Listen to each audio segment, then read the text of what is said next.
như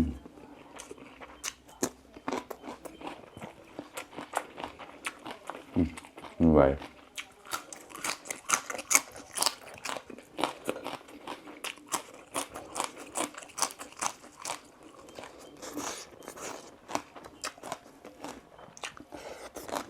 มึงสำเนียงเราสวัสดีทุกคนครับไก่เราได้เยอะงอนเอาเครื่องเชียร์ปอนปลาหนงนะก็แขวะลูกเชนก็เบาอ่ะนะอีกก็เก่งเดินเชียร์กำลังจะเดินปั๊มเซมเสี่ยงนะเดินปั๊มมอนนะอันนี้แกงแบบมอนนะครับไม่ใช่แบบไทยนะครับลูกชิ้นกับถั่วครับแต่ถ้าเป็นคนไทยเขาก็จะผัดเผ็ดนะแต่คนมอนเราก็เอาไปแกงครับ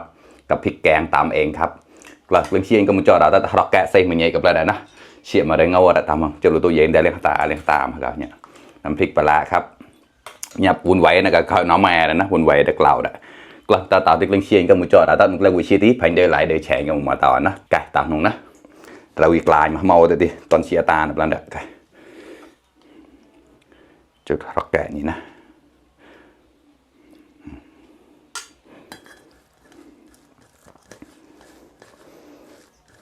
เพื่อให้ดีเนี่ยนะ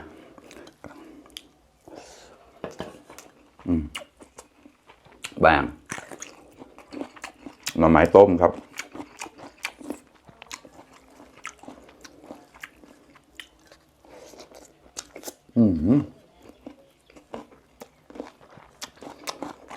ข้อ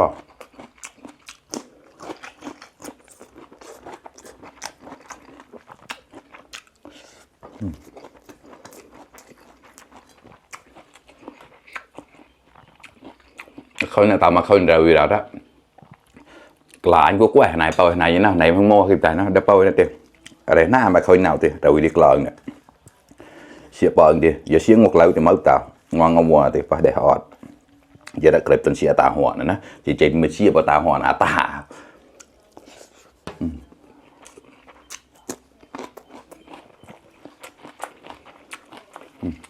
ไว้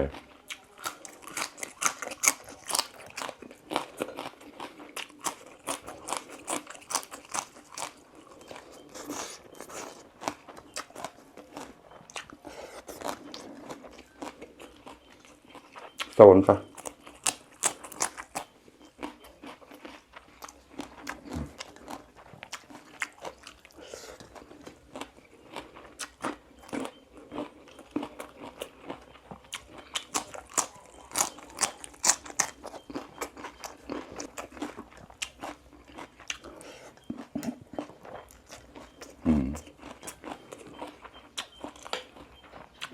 ปลาชิแขวนแล้วละลูกชิ้นชุนเกล้าเดี๋ยวนะเป็นลูกชิ้นหมูครับแต่แล้วแต่คนชอบนะครับจะเป็นลูกชิ้นปลาก็ได้ลูกชิ้นแกะเลยก็นะปั๊มไตจอดนะเอาตัวไตจอดลูกชิ้นชุนเกล้าเดี๋ยวจะปั๊มหนาวด้วยนะเตาขนาดเราถ้าเยอะร้อนๆครับ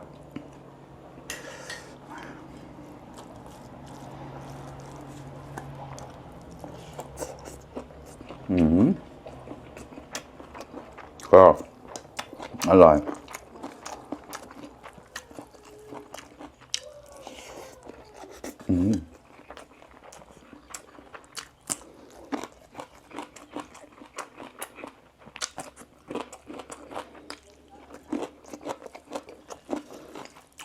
กลับมาครับเพื่อน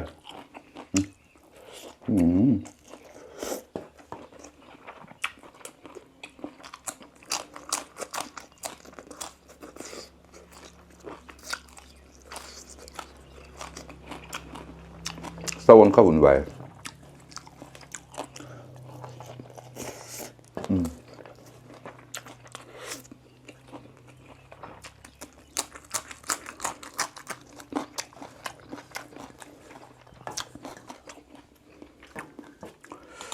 กล้า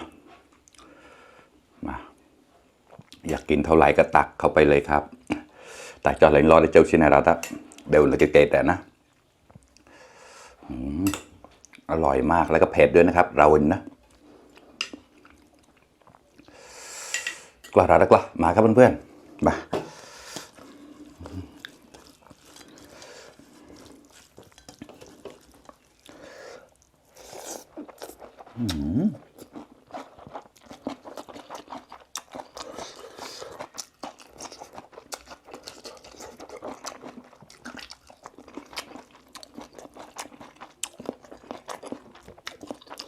ข้อที่จะได้เราถ้าอร่อยมาก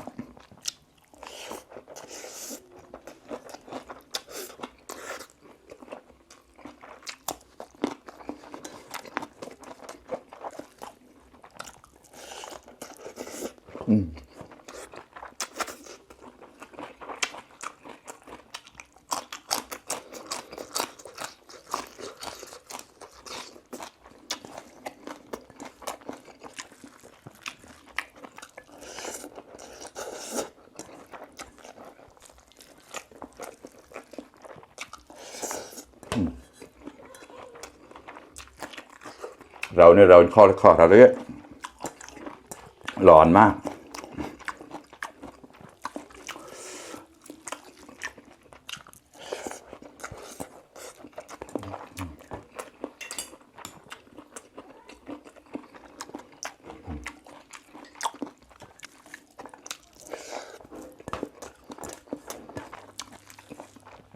ก็